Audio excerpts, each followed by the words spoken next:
Gillian Quinn, how are you today? Thank you for joining me virtually to talk about virtual school in HISD. Please tell us about this new offering for our students. We are so excited to be launching the Virtual LaunchPad next year.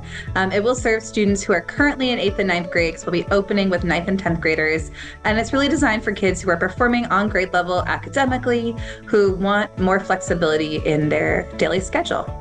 Talk a little bit more about who this is specifically designed for. This program is designed for students who are academically high performing, but who need or want flexibility.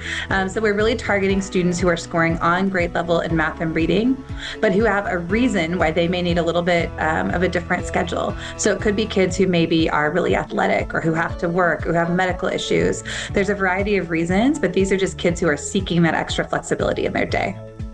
Tell us about the instructional model and what students can expect. Yeah, so this is a place where kids will have access to CTE, they'll have access to advanced coursework, they can even get their associate's degree as part of enrolling in the Virtual LaunchPad. Students will take their math and RLA classes synchronously, and there'll be a variety of options. They can do different times of the day, including the evening, and they can do different days of the week. And that's all the way until they're TSI exempt or they're ready for college. They'll also take their science and social studies classes that are STAR tested synchronously. But everything else really is up to them. They can take it asynchronously. They'll have access to a variety of courses to help them earn their associate's degree.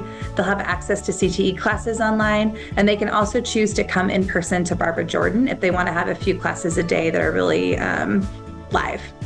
So I understand these students are still enrolled in their home school.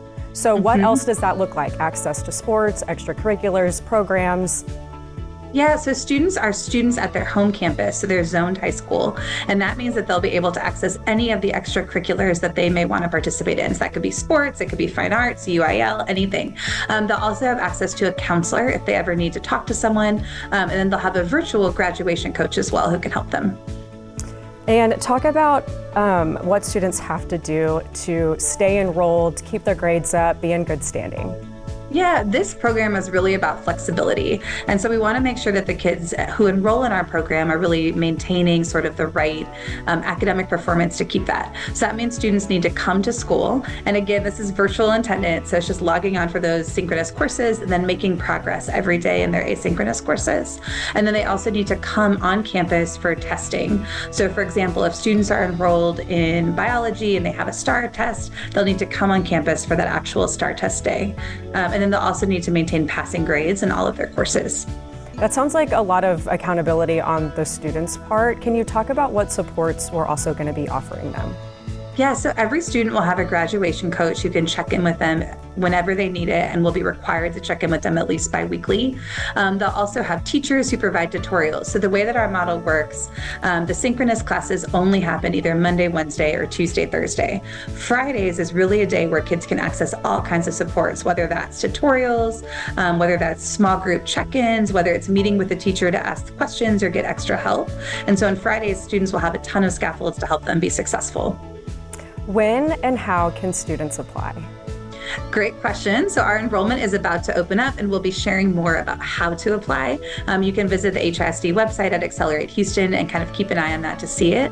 We also will be having virtual information sessions on March 4th. And at those sessions, we'll share how to contact us if you have more questions and also the application form. One last question. What if a student enrolls and decides, hey, this isn't for me and wants to go back to their home campus? That's exactly why they say students at their home campus. So it's really easy for students to transition back if they need to or want to. We want to give them maximum flexibility. Jill, thanks so much. Thank you.